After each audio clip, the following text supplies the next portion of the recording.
My name is Benoit Knox and I'm a publisher. I'm the owner of BK Publishing, the founder of Supernova magazine, and now, very recently, the proud publisher of Mimi's Life on Mars by Maya Lemaitre.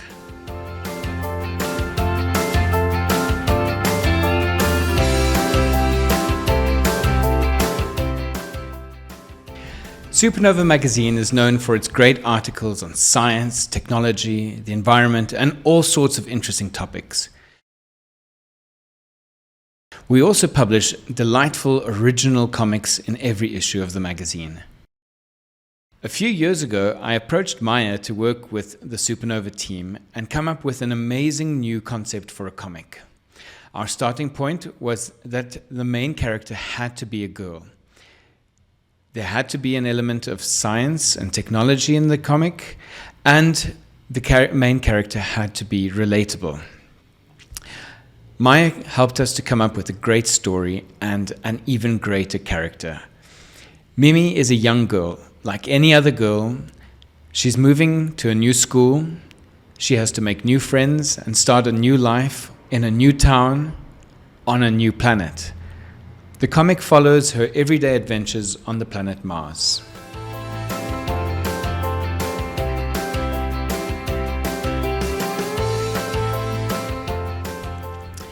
The story is set in the near future. Life is not that different to what we have now, but humans have started moving to different planets in the solar system. In our story, Mimi is moving to Mars because her mom has a new job on the planet. Mars is the closest planet to the Earth. There's no other planet in the solar system that captivates our imagination like Mars does.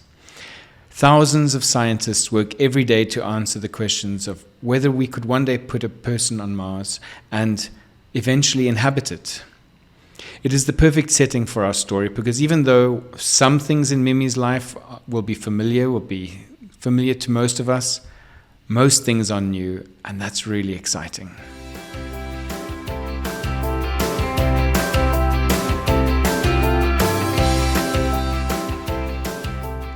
Well, comics have a big role to play in getting kids to read and explore. With great storytelling and beautiful images, our readers are engaged and they care deeply for the character, so they want to read on and learn more about her life. So Mimi herself is very curious and she learns about her new environment on Mars. And as she's doing that, our readers are too. And what we hope is that they'll also realize that curiosity is cool and you need to start thinking like a scientist, because that's very important.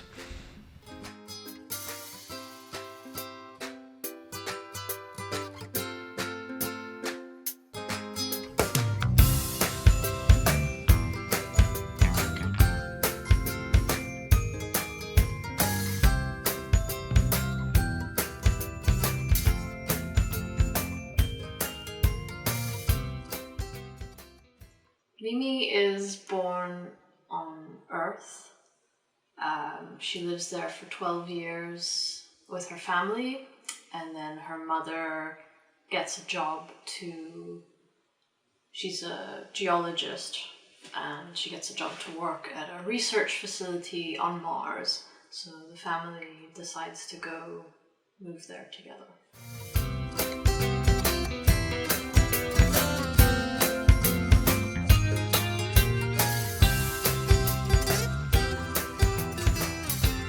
Mimi lives in a domed city on Mars. So in the story there are 2 domes where people can live protected from the harsh climate of the red planet.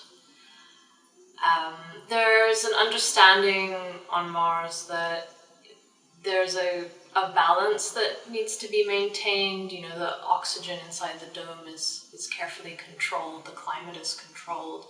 So, and there's also an understanding that people need to kind of take care of the planet. So inside the dome, there's a reliance on clean energy like solar power. People grow their own food. Mimi's journey to Mars is about 6 weeks. In reality, it would take about 7 months to fly to Mars. So I took a little bit of artistic license there. Yeah.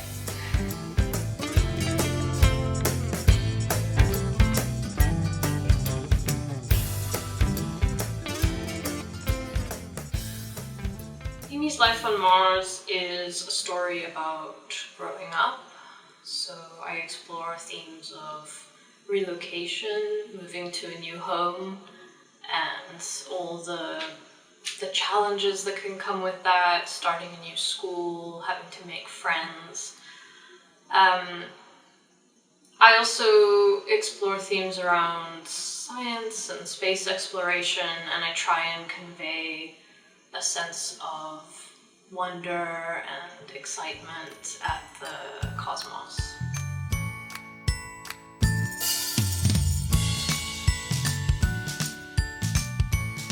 Yes, I do research, a lot of research. It is a fictional story, but I wanted it to have a grounding in facts and science. So I spent a lot of time researching aspects of Mars using NASA's website because they have very up-to-date information about Mars. I also do a lot of visual research, so that can be images from satellites or rovers, so that I can get a good sense of what the planet actually looks like, so as to convey a unique sense of place.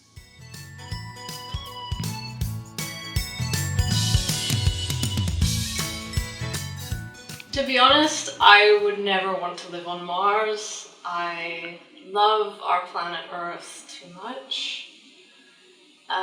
Mimi's life on Mars is set in a world where Earth has become less hospitable, and people have moved to other planets and set up cities there. In reality, I think we should be doing everything we can to make Earth livable for every future generation.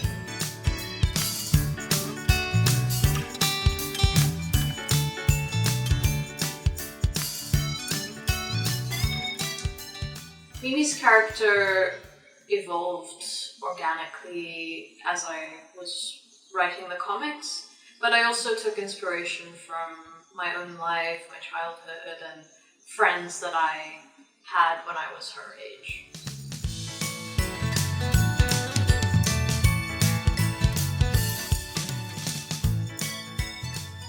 I see a little of myself in Mimi, but I think she is her own character.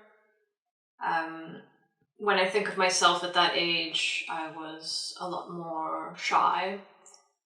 She's quite exuberant. She kind of wears her heart on her sleeve.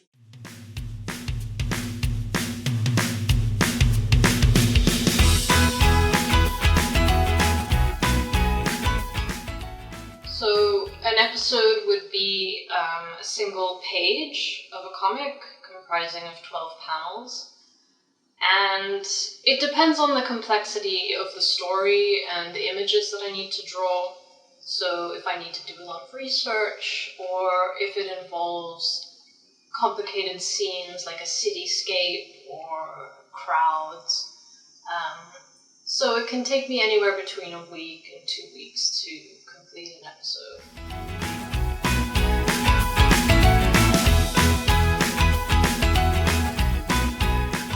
I use micron pens for inking and various watercolors for coloring the comic. Sometimes I will add little after effects in Photoshop, and I sometimes use colored pencils as well.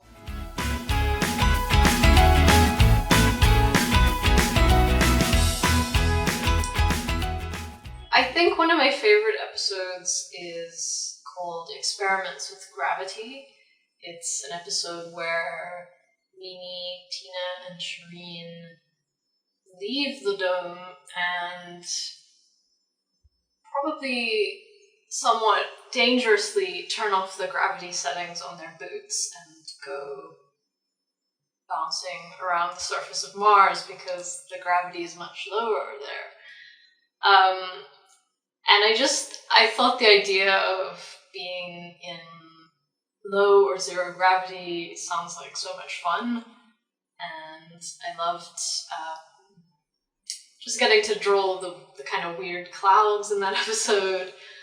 I also wanted to convey this sense of discovery and that kind of feeling of freedom you have in childhood, that, you know, this is a kind of moment in time. These girls are sort of almost leaving that phase of their lives and entering adolescence, so they're kind of taking a leap, metaphorically as well as physically.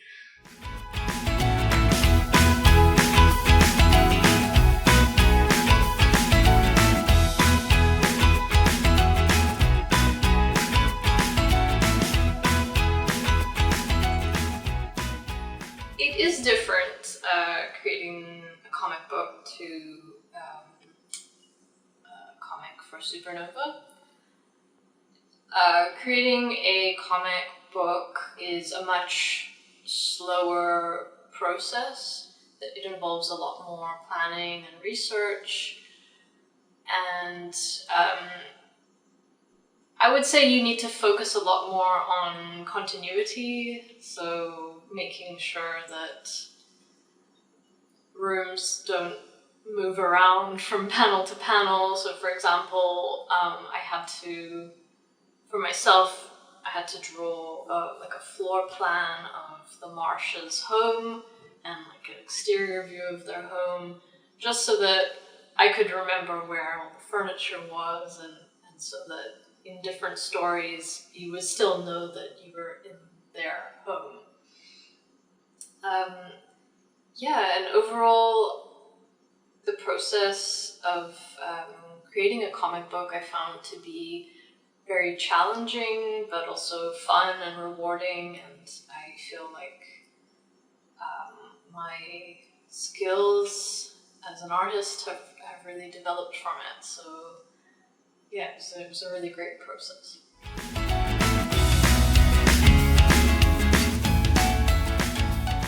Yes, it's my first published comic.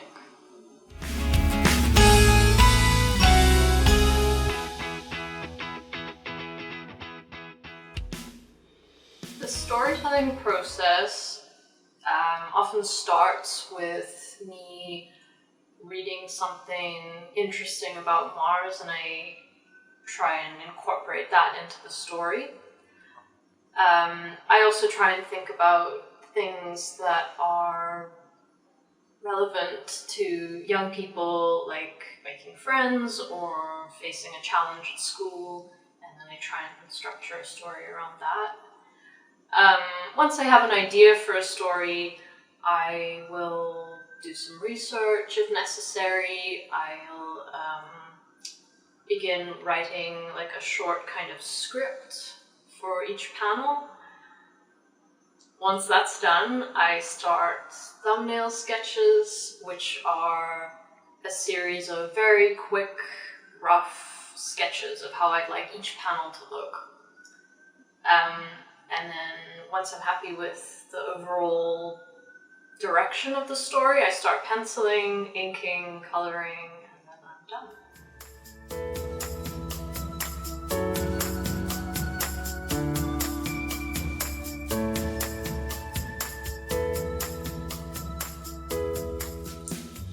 Mimi learns that she can adapt to new situations and environments, and so can you.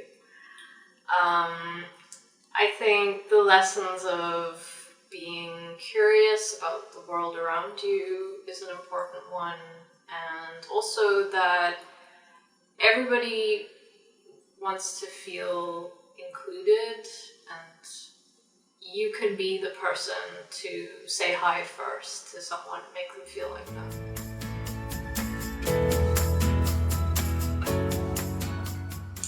Possibly.